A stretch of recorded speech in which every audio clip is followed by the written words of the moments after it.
જો તમારે કિંમત જોયા વગર વસ્તુઓ ખરીદવી હોય તો તમારે ઘડિયાળમાં જોયા વગર કામ પણ કરવું પડશે.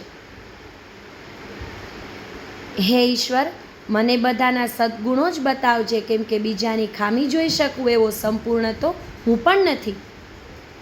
કલમ પણ કમાલ છે, પોતે ખાલી થઈને બીજાની જિંદગી લખતી હોય છે.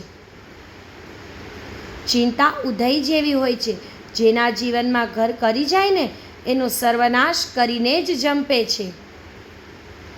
સત્યને એક માણસ નથી મળતો અને અફવાને એને તો ટોળા મળે છે. ધારેલું ના મળે, મળેલું ન ગમે અને ગમેલું ન ટકે એનું નામ જ જીવન કહેવાય છે. જીવનમાં ક્યારેય કોઈની સાથે તમારી તુલના ન કરો. તમે જે રીતે છો તે રીતે તમે શ્રેષ્ઠ છો.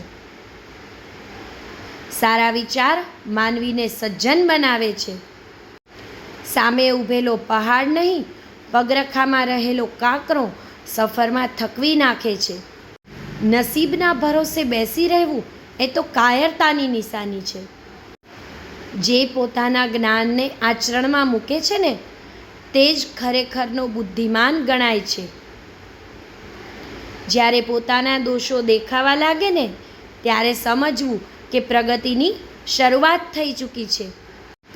જમાનો એકદમ બદલાઈ ગયો છે. ભોળા માણસોને લોકો બેવકૂફ સમજે છે.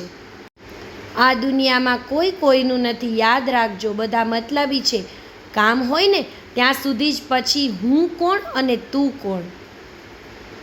આ દુનિયાની વાત અને આ દુનિયાની માણસની જાત જ્યારે જોશો ને ત્યારે બદલાતી જ દેખાશે.